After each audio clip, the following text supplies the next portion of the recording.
More than a mile above expedition leader Dougie Keelan at Camp 2, Dave Nichols and his team are 2 days' climb away from the summit.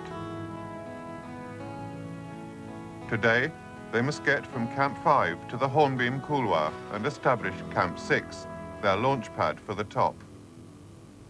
But the first hurdle for the summiteers is the diagonal ditch.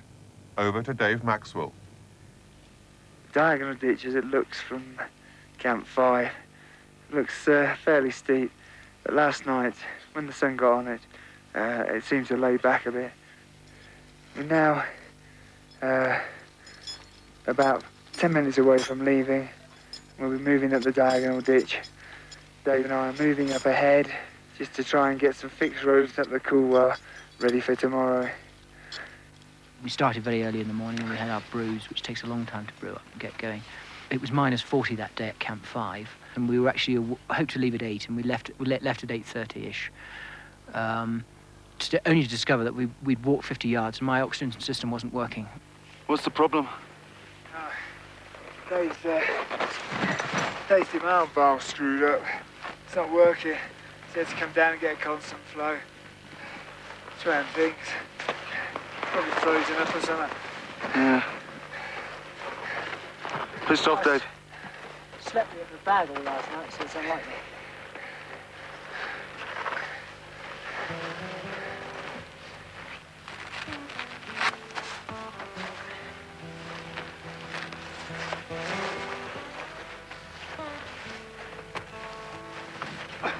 We fiddled about with the thing and tried to get it going, and it wouldn't work, and so I then had to get another oxygen cylinder. The end result was we didn't start till 10:30.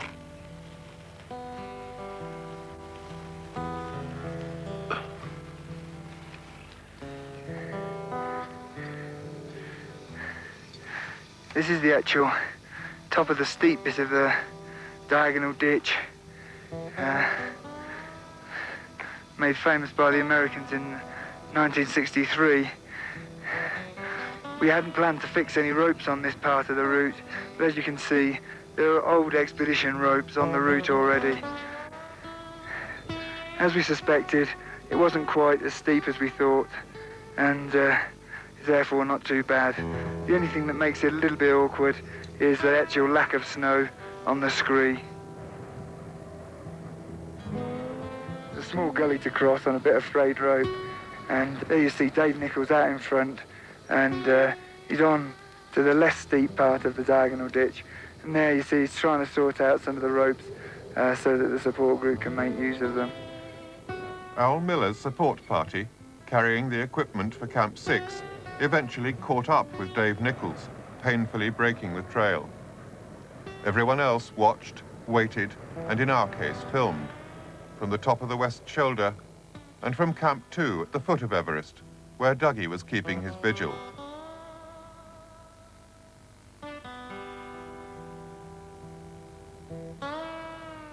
From here, the mountain is deceptive.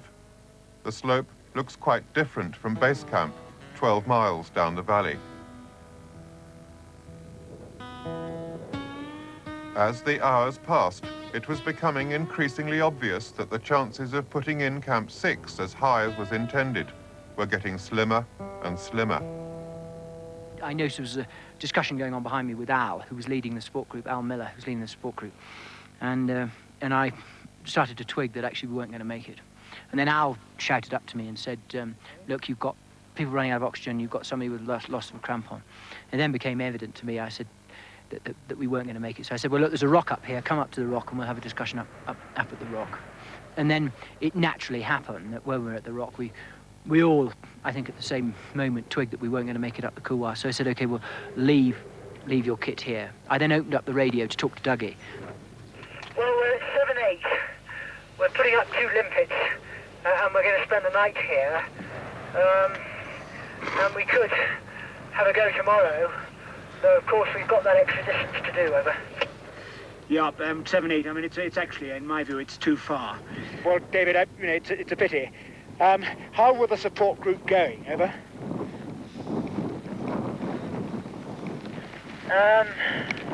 Some of them not as well as others. Some of them quite well, over. Roger, okay. Out to you. Hello 5, over. Hello, 2, this is 5, over. Roger. How is your group going, over? 5, we're sitting here. We rather resent the implication that we haven't been going well today and that we haven't carried what we were asked to carry. And say that the support group wasn't going well, I think is a bit unfair. Roger so far, over. I'm going to interrupt, Al, and say there is no imputation of any sort on you or any of your group. We're just trying to find a way ahead, over. Inevitably, we were all disappointed. We were all under a certain amount of pressure, and at times we felt that we were supporting the supporting group rather than they were supporting us, and we were doing too much for them. I mean, when you're under pressure up on the high mountain up there, it's inevitably there are these slight frictions there. Frictions are soon forgotten. Far more important, the mountain still stands to be conquered. Henry, you heard all of that. I think we can make no decision about Dave going on until we see how they get on tomorrow. And Down at Camp 2 in a freezing blizzard, Dougie faces an agonizing choice: to continue with the summit bid tomorrow or to call it off tonight. He has stood here getting advice and entreaties from camps both above and below for almost an hour. And it was quite incredibly cold once the sun had gone down. To Roger. OK, Henry, fine. I'm freezing my balls off out here without any gloves, and I'm going to go back in. I could stand it no longer, and Dougie soon followed me in. At 8 o'clock, he got back on the radio to Dave Nichols. Dave made a long and impassioned plea for a go at the summit tomorrow. If they failed, at least they would have seen the conditions in the Hornbeam Couloir. David, I'm coming to the view that we must give you the benefit of the doubt. I think your chances of getting to the top tomorrow are remote, but there is great advantage in having, if only, a close recce of the couloir. Dougie, well, I'm delighted. Many thanks, sir. However, I'm going to insist on one or two things. You must have your radio, and I want a midday schedule, and I want, I'm going to insist that you turn back at a reasonable hour. We don't want any more strange bodies up there for perpetuity. Do you understand, over? Six indeed, over. Lying in your sleeping bag at night, contemplating 1,000 metres of ascent on unknown terrain, it's quite a daunting feeling, But we still felt at that stage that we were in with a shot, even a very slim one. Oxygen and food supplies are limited. Dave Nichols and his team have today and only today to make the summit over 3,000 feet above them. They know, too, they face the extra 1,000 feet they should have covered yesterday. And in the Hornbeam Couloir, conditions are against them. Started at 5 in the morning brewing and getting ourselves ready to leave at 8. And, left shortly after just shortly before 9, actually. And then started climbing up the couloir and agreed a schedule with Dougie at 12. And on that schedule at 12, we'd only reached the constriction in the Hornbeam, which is, I suppose, about a third of the way up. And it was quite evident that we weren't going to make the top that particular day and get back again. It's been very hard going, as you probably gathered, coming up the Hornbeam up here. We just fixed some rope over quite a difficult bit. Indeed, it was rather like a Scottish gully, with spindrift blowing down it for about an hour. Well, maybe half an hour. But we got through that and affixed a rope there. We're obviously not going to make the summit, so we need to make a decision which is as generous as it possibly can be for the second summit team coming up. David, yes, I think that's entirely right reasoning, over. Well, I'm very disappointed, obviously, because this was our first carefully planned summit bid, which is going to fail. But, you pick up the pieces and you make the best. You pick up what's good from what's been achieved from this and throw that back into the second bid, which is what we're going to do. Yeah, I'm disappointed, I won't deny that. And I'm sure they are too, with a chance of a lifetime to be selected for the first summit bid on a major Everest expedition. But it isn't going to happen for them. The reasons we didn't get to the top were outside our control. In terms of climbing ability, in terms of physical physical ability to get there. We all had it. That's what's so frustrating. I mean, that's why I felt so inwardly depressed and bitter after we had to come back down again. When I spoke to Dougie on the radio, and he said, well, that's it. It was like a knife just going sort of sliding straight into me, because we were there, we were fit, we were able to go there. The weather was good. But the factors that determined that we couldn't go there were, as I say, outside our control.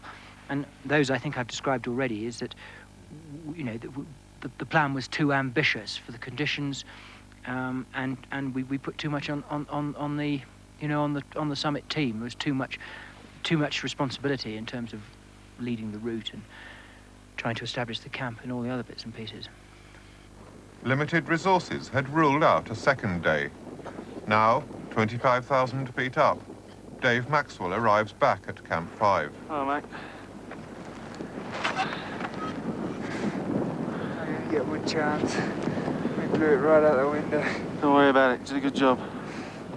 I mean, the very fact that it took bloody 5-6 hours to get to the campsite shows it needed another camping, didn't it? How you feeling?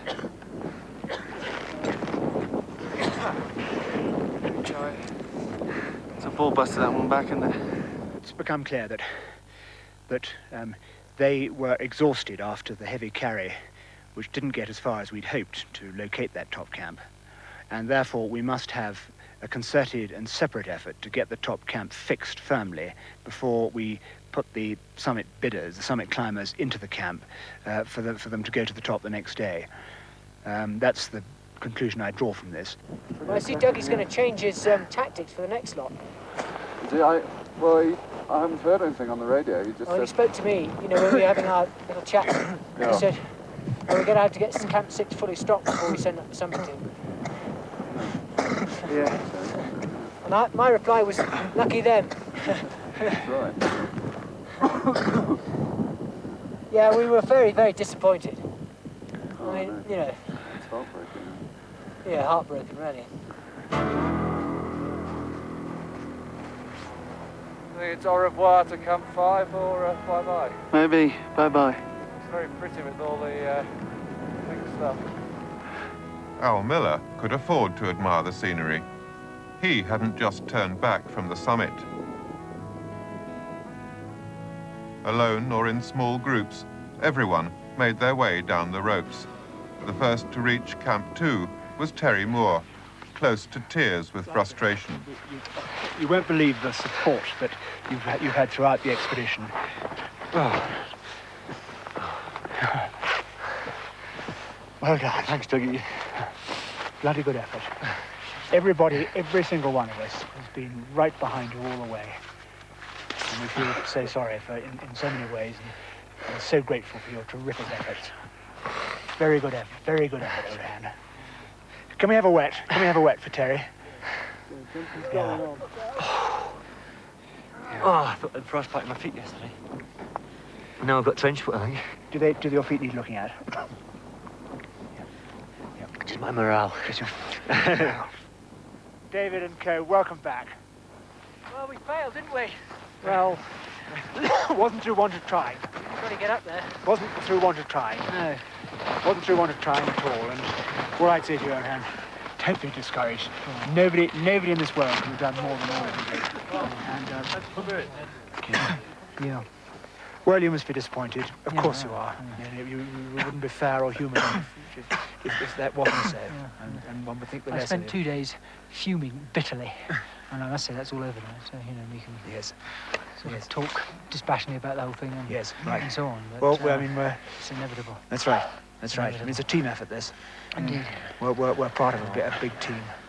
Without a doubt, it'd been fantastic to get to the top, but as long as somebody does it. I mean, everybody says as long as somebody gets there, but I know in the back of my mind I would love to get to the top. I don't know. It came all the way down the Kumar, then across it, all the way back to the oxygen. Yeah. I don't know. How was that? Desperate. It is. It really is. Even though you come down here, it's it's so hard desperate. Yeah. I mean, you can't even free feel. It really is. Was that all pretty stable, the snow? No. No. No, Especially at the bottom. At the bottom of the couloir, you go. a big hole. It's the worst bit of the whole cooler. I hated that. What's that, wind slab? Oh, yeah, it's hollow. Hollow. I mean, the hole right across the bottom of the cooler. And once we were in there, after about an hour or so going up there, we knew we'd never make it from there. Take far too long. Well, you would get to the top, but I mean, you're just committing suicide, really.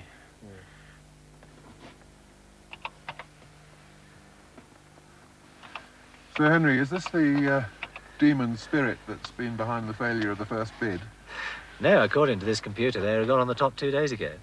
But it can only show the logistics and the arithmetic of the thing and make sure that you don't finish up with too many people in one camp, for example, which is one thing that showed up quite clearly.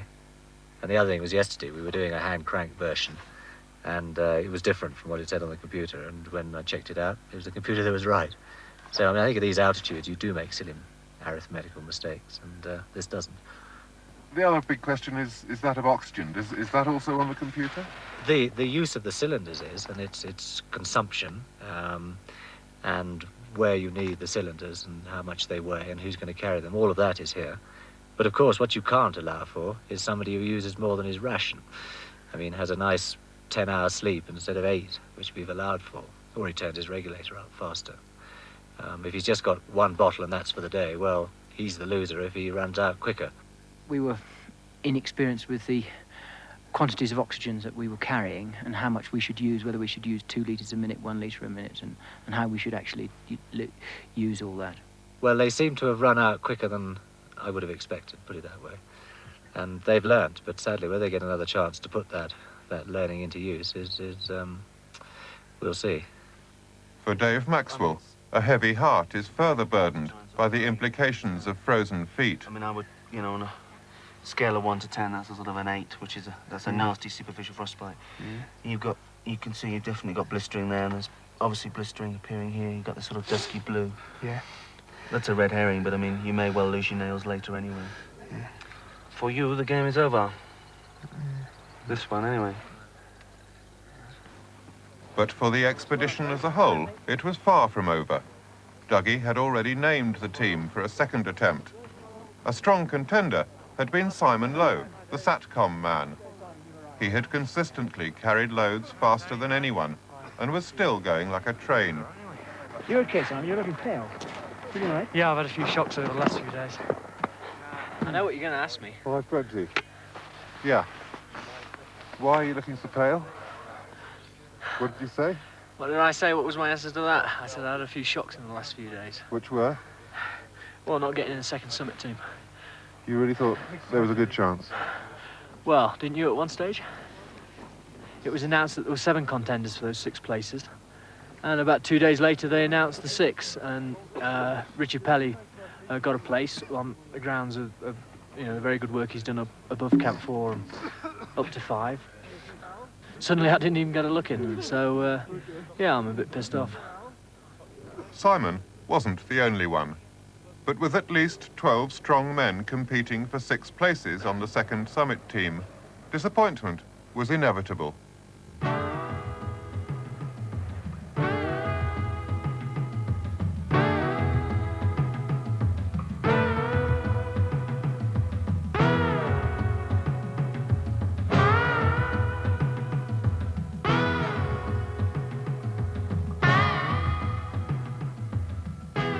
After a spell of heavy snow and biting wind, the sun shone again on Everest. It shone too on the massive Japanese, Chinese, Nepalese expedition, some 300 climbers strong. They had been sharing the mountain with our expedition, but using a different route.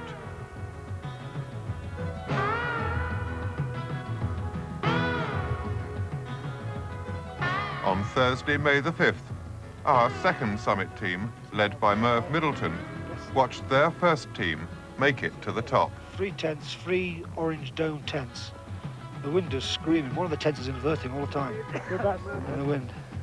4 days and we'll be in the same excitement as they are, no doubt. I'm absolutely delighted, I must say, for them and indeed for us, because, as I was saying, it does mean that the snow conditions and the wind and so on are tolerable. It looks pretty mean up there. When you think that they've been planning for 2-3 months now, they stated a date, and then a week ago they stated a time. And then to the minute the guy stands on the top. I mean, that's a good performance. Very good. Very good. In those conditions as well, because it's not easy.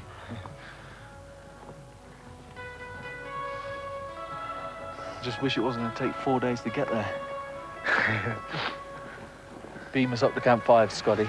That's called cheating.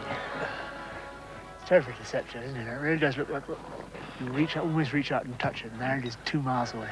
Yeah, you start walking towards it, and you're in for a bit of a shock. Yeah. Well, it's quite a fillip, isn't it, actually, to see that. It's a boost. It's a boost. Yeah. Down at Camp 1, you talked about it being an ego trip. Do you still see it like that? Well, it has to be. I mean, there's no reason why anyone the slightest should go from 1 to 2 to 2 to 3, 4, 5, 6 camps, getting progressively colder and tireder and hungrier and exposing yourself to more and more danger. I don't know why we do it. That's why I wear this stupid hat. But, you know, we owe it now to the guys. I mean, there's been 36 guys and 6 pretty strong Sherpas, and they've all been pushing, and we're the culmination of 2.5 months of effort. So the least we can do is do the thing justice. I pray for a windless day, sunshine, and an oxygen system that works, and a body that's willing. 3 days later, between camps 5 and 6, Merv's body may still have been willing, but little else was going well for him and his partner, Steve Bell. Yeah, Dougie, we're floundering around on huge slabs again, bloody knee deep. All right, pain in the arse. We're making about 10 yards every 20 odd minutes. We just hope hitting our head on a bloody brick wall up here. Should we tell him to come back? He must decide. Yeah. Okay, Merv, I think you're nudging towards a decision to come back, having dumped the oxygen that you've got. So be it, Merv.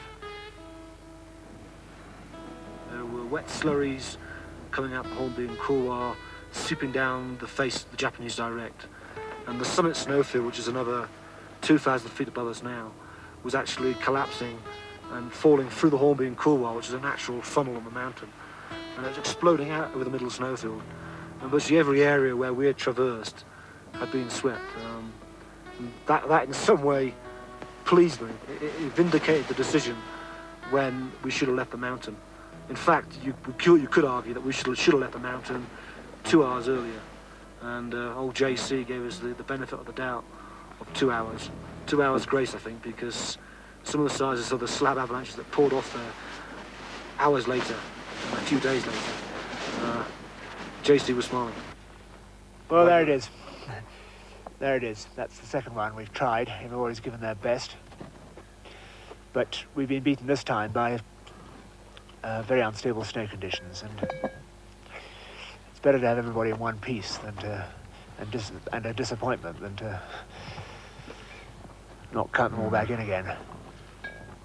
Is that the end, Dougie, do you think? No, I think we'll work out ways of trying to do another regain on this. You can only do your best. You've got 2 stallions here waiting. I know. Chaps on the sideline who want a second crack at it, and who I hope will get it. Right, well, the decision's made. We've aborted this one, and we will make another plan. So far, it's Everest 2, Expedition 0. Everything now hangs on what would be the third and final attempt.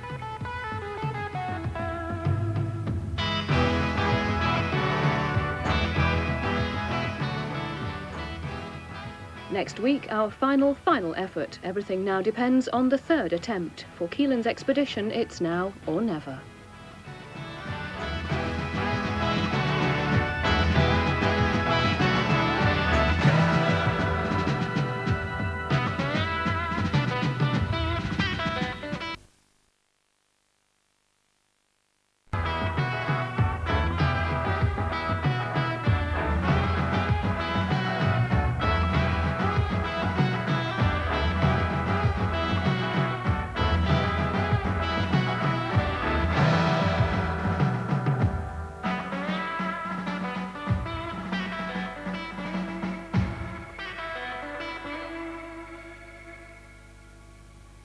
With 2 unsuccessful attempts behind them and only 2 weeks left on the mountain, the expedition's strength and resources dictate just one last shot at the summit. But leader Dougie Keelan has yet to cast his stars. Do you still see yourself with a fair chance of getting to the top? Well, I think people over the age of 50 have reached the summit in the last few years, and I'm not that old. You're not going to say any more than that. We'll see. We'll see. Regard my own candidature, I've hung back to the end, as you know, and did what I could to help the last lot in terms of the finer points of tuning their oxygen sets. And it does occur to me that there are actually none, Dick's gone, except yourself and me, who have really experienced using this stuff right to the end and making quite sure that they don't get let down by frozen masks or valves or whatever. So I'm definitely putting my hat in the ring and offering myself as well. Well, I think I'm grateful for that, because I think that although age counts against you, how old are you? 46, whatever it is. Even older than you, don't you? Yes, only just. Eventually, Dougie decided on his team. Dave Nichols and Al MacLeod as the lead pair, Henry Day and Luke Hughes as the second pair. Some time ago you told us that this was really your ambition to be going for the top. How do you feel now it's about to happen? Humble. Humble, apprehensive, but quite determined, I think, probably. There was a stage where I suppose it didn't look so likely that you were going to be in the summit group. I mean, was that a bad time? No, it wasn't a bad time. It was, as I think I said to you, you know, it is very much a team thing. I said that there were 2 aspects about this mountain. One was to be part of a successful team, and the other is to actually maybe knock the bastard off yourself. Henry Day, deputy leader and responsible for the problematical oxygen, was not a popular choice. But popularity has got nothing to do with getting to the top of the mountains. No more? I think a bit of ginger occasionally makes people try harder too. But it doesn't alter the fact that he certainly wasn't the strongest. Nor really did he put himself to a test, I don't think. I mean, everybody else was carrying loads up to 4 or 5 or even 6, admirably. But there wasn't that same kind of testing, and you've got to do that load carrying just to see if you're acclimatized, to see if you're up to it. The 3rd was the time to go, and there wasn't going to be one after that. So I was not at all backwards in offering my services for the 3rd attempt, and perhaps getting a few things right that we hadn't done before. Yeah, I know Henry had been promised a 3rd to be in a 3rd summit party, and I sort of translated that in a way that, you know, if we got up it, he'd be in the 3rd summit attempt to have a crack at the summit. As we've not done it, I was surprised at the sort of second choice of the pair, because I would have thought it would have been better to put up the 4 strongest people we had going and put them back up on the summit to go for it. I stand by my selection of all 4 of them. I only heard comment about one, and I feel reassured that people did comment, 1 or 2 anyway, did see fit to come and have a word and say, look, I'm not too happy about that. Well, time will tell. It's invidious to go into people's backgrounds and so on at a time like this, but I stand by my judgments on that, and we'll see what happens. On Monday, May the 16th, it's all happening at Camp 5, just below the summit pyramid. The summiteers, Dave and Al, Henry and Luke, are heading there along the ridge from Camp 4. Merv Middleton and his support group left early this morning to break the trail to the Hornbeam Couloir, carrying with them the equipment to set up Camp 6 for the summit team. The lessons learned on the first attempt have not been forgotten, but the task has been no easier. It was just push, push, push, push. And I think it just hit everyone at the same time. Everyone just expired at about 8,150 meters in the couloir. We'd done the narrow section through the real deep snow where there was a prefix rope had already been put there. We fixed the rest of the route with rope as well. And everyone just ran out of steam and just looked at each other and realised that it was going to be the biggest effort of their lives just to get back to 5 that night. think that's Dave Orange coming back down there, Al? Give him a shout. Come on, Dave, you're just about there. Dave Orange, the man who baked fresh bread for us, has been unable to climb using oxygen. Despite that, he has done all that could be expected by the summit team, now awaiting him at Camp 5. I'll tell you what, I'm not. Yeah, well done. I couldn't have gone any faster.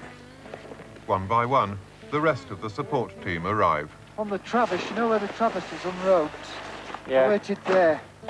About 10 minutes, had a fag. Tied myself up because it looked terrible. Yeah. Clagged her in. And I saw one guy coming down. Well done, Terry. Good stuff. Cool. Hangnima, namaste. Namaste. Very well done. Oh, namaste. Namaste. How you doing, Charlie? Bloody impressive, mate. Well, nice to get back. But, God, best luck tomorrow, eh? Big day. Shit. Do you think the plan as it now stands, in its modifications from previous attempts, covers every eventuality? No, of course it doesn't. I mean, what? How can it? There are so many imponderables in the high Himalaya, particularly at the top of Everest, that you can't possibly cover them all. All you can do is set yourself up as best you can, giving yourself a fair and safe chance, and hope that all will go well. I mean, the imponderables, of course, of the weather. We can't possibly cope for the snow conditions or the fact that the night before there might have been a 6-inch dump of snow up there, which could make it very unsafe, as indeed happened on the second bid. Where do you draw the line between the taking of risk and the achieving of success on the top of the mountain? Well, it's a very hard question to answer that, actually. It's almost an impossible one. You intrinsically take risk by stepping foot on the lower slopes of Mount Everest, let alone on those higher, bleak, dangerous slopes towards the top. It's a sort of calculated judgment all the way along. In other words, it's the balance of probability of survival. Simple as that. Early on the morning of Tuesday the 17th, the Summit 4 follow the rope Merv Middleton fixed yesterday into the Hornbeam couloir. Luke Hughes, in front at almost 27,000 feet, stops to film his team leader, Dave Nichols, and his partner, Henry Day.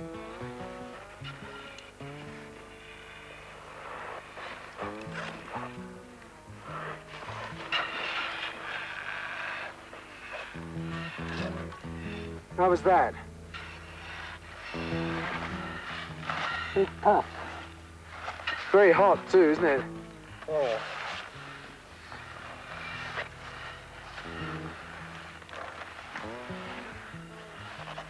Despite the presence of oxygen expert Henry Day, Dave Nichols is having problems with his equipment, as he had on the first attempt. His bottle has been leaking and is virtually empty.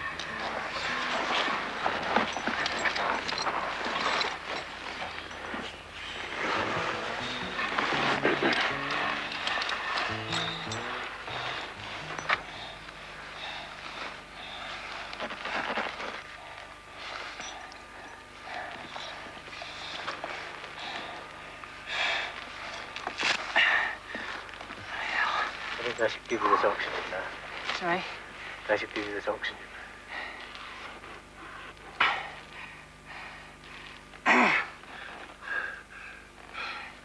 It's bliss to be in the shade.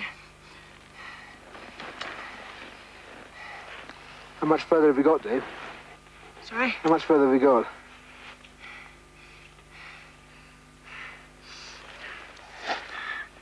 Hour and a half, 2 hours. I'm afraid the worst is to come. It's the narrows where you've got to sort of rock climb. Then, at 2:30 p.m., comes the real bombshell. Well, David, I made a decision. I'm very sorry for all of you. Sorry? I made a decision. I'm not going on. Are you not? Well, you're going to be able to come to the camp and help us dig it? Well, I'll bring what you need. Soon, at the various camps, the whole expedition hears of Henry's decision to quit. Henry, now what about yourself, over? Well, I think I'm gonna come back soon. Roger, okay, fine. Well, evidently it's too late to get back. Merv, I'm sure, is listening to this.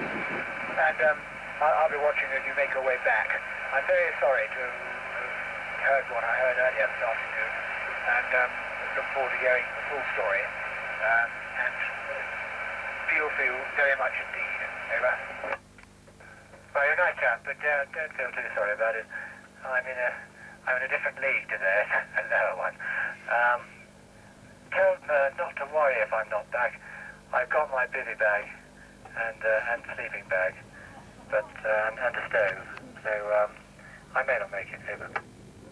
Well, I would be very grateful if you could do all you could, because none of us will sleep easy until we know you're in. Over. Okay, Dougie. Sorry about this, but I think the others will make it. Out. At Camp 5, Merv and Terry Moore are waiting to welcome back the summiteers tomorrow. Now, they will have to cope with the crestfallen deputy leader once Henry has negotiated the diagonal ditch. Henry Day arrived back here absolutely chin-strapped. I think he was about 5 minutes walking off a total collapse. We'd seen him coming for about half an hour. He'd been stumbling and falling, and and I just said, like, you're absolutely shagged, mate. And he just turned around and said, those boys are a different league to me. Well, this is fairly devastating at that stage. I think there are quite a lot of people on the expedition who could have said that maybe he wasn't up to it anyway, and that his inclusion in the final party was questionable. But it was a fine time to find that out. What was worse, he then took the only other stove with him, which it's interesting. High-altitude mountaineering is all about attention to detail and survival, and attention to detail about looking after your feet, looking after your fingers. I'm glad to say I've still got all mine. It is all about attention to very, very fine detail. And when you're getting up in the morning at -40, and you've actually got to put your boots on and all that kind of stuff, things like missing out a stove are lethal. I mean, those tiny little details are absolutely fatal. One small epi gas cooker, the size of one of these things, boiling a pan of water like this can take maybe 45 minutes to an hour. And that gives you a litre, half a litre for 2 people. Okay, the third person's already missed out. Meanwhile, the brew's on again, and what happens? The 2 guys are still gagging. They need 9-10 litres to get themselves back in order. Meanwhile, you've got 2 tents, 2 groups, 1 cooker. It doesn't work. And another problem, we found that of the 2 tents, one had 2 of the poles missing after it had been erected at a previous location. And this meant that the tent wouldn't actually stand up high enough. And if we had 2 people into that tent, it would have been absolutely impossible. If you imagine either trying to put your boots on without being able to sit up straight in the early morning, these boots are absolutely impossible anyway. That's bad enough, but trying to have a pee when your head is rather lower than your knees in a down suit with a harness on is a feat of hygiene which I don't recommend to anybody. But Luke's problems are far from over. Without his partner, he will have to turn back in the morning, leaving Dave Nichols and Al McLeod to make the summit attempt unsupported. And after dark, a storm will blow up. The next day, down at Camp 2, the mountain is barely visible, let alone the climbers. And the whole expedition knows it's today or never. David, what is your feel, Labour? Well, we're doing quite well at the moment. We're making quite good progress. The weather forecast, the last Jap one, causes concern, obviously. David, the choice is yours. I mean, you're going well. You're well up on time, it seems to me. As long as you think you're within a reasonable chance of the top, with a safe return, my advice would be to continue. But please feel under no pressure from here at all. You're the man on the spot, and whatever you do, we'll support. Over? Yeah, okay, Dougie, well, thanks so much. We'll have a bite to eat and a drink here, and I'll have a chat with Al, and then I'll come back to you, over. Roger. Out. Okay. Well, not too bad.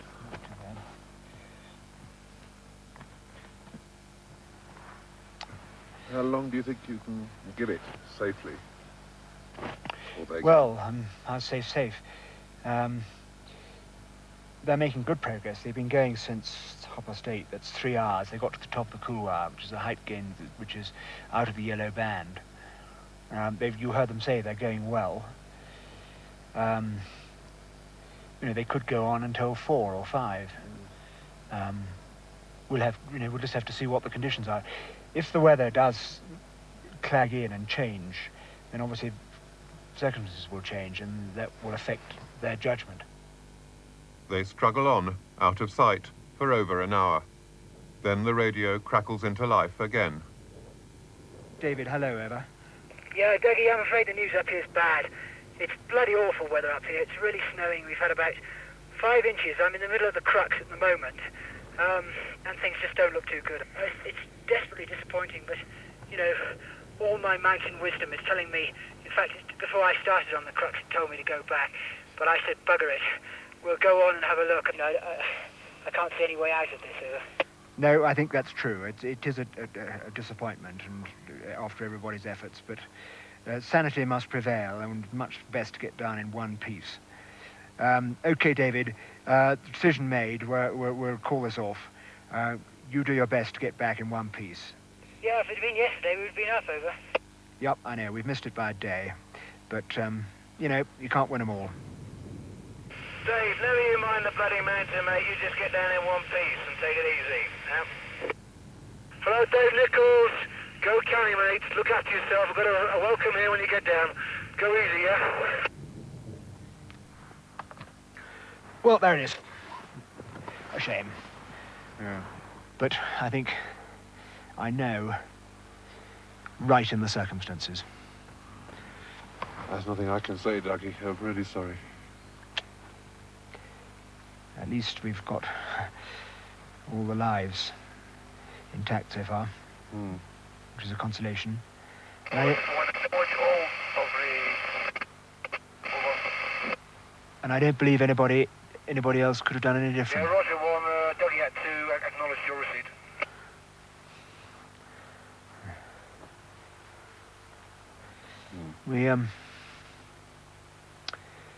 We couldn't do any better, I don't think.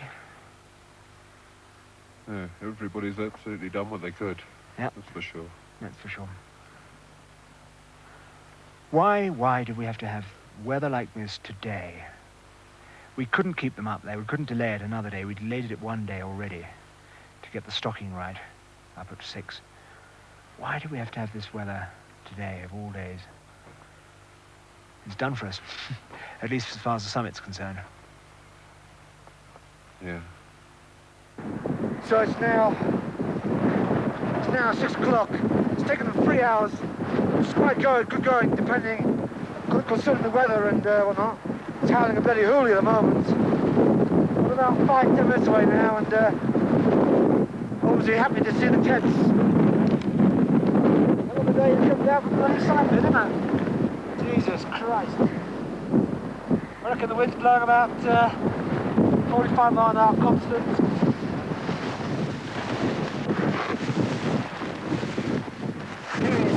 How do you feel? I could nearly cry. In fact, I'm very near tears. The amount of effort that's been put into this expedition, the fact that every time we've gone through it, things outside our control have stopped us. Today, had we had good weather, we would have been on top without a shadow of doubt. It was a terrible decision to make. This was our last chance. We've spent, 3 months worth of effort here, 2 years worth of planning. We've raised £250,000 for this thing, all to get onto the top, and our final effort was to try and get 2 on there. And then to have to finally say, we've got to come back. Well, I would say that's a good example of slab, wind slab. Guaranteed to make you fall. And that is exactly what happened on the journey down. The victim was Merv Middleton, his 4th avalanche.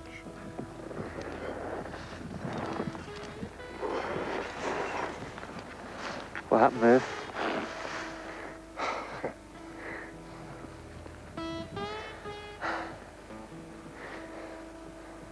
Just a slab avalanche.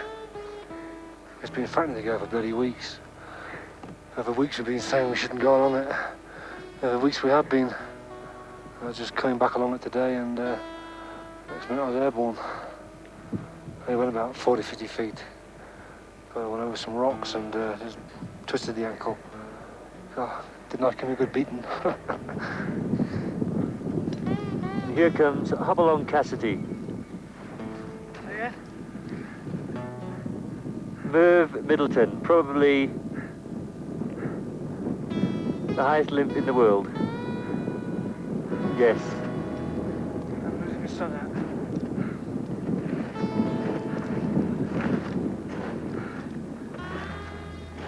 Happily, Merv, Terry and the 2 summiteers, Dave and Al, all got down without further mishap.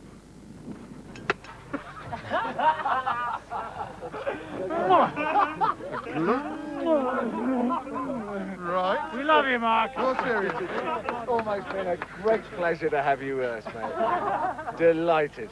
Good. I know. Cheers, Granada. It's been a lot of fun. Absolutely. Yeah. 3 cheers for Granada. Can I say that, of course, it is an enormous disappointment and regret and sadness that we didn't get up. But I do believe we tried as hard as we could. And we were seen off on 3 occasions by conditions which, in the main, were outside our control.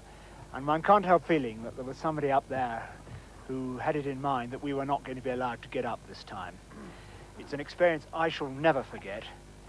I hope that the friendships that I've been able to make will be sustained. I feel sure they will. And I hope the friendships that you've made will be sustained. I cannot think of an expedition of this size where there has been such little bickering, such little contention, and such general cooperation and friendship. And I thank you all from my heart for all of that. Well done, Taggy. Great. The fact of life is that Mount Everest, particularly on this West Ridge route, one of the hardest routes on Everest, the fact of life is that in certain conditions it is unclimbable safely and sensibly. And I believe to date all our operational mountain decisions have been sensible. So I can console myself with that, and I can console myself also with the thought that we'll have counted everybody in and counted everybody out. So that was it, the end. After 3 months at the foot of Everest, for myself, I can't say I was sorry to be on my way back to the world. But there's no denying that for all of us, climbers and film crew alike, it had been the experience of a lifetime.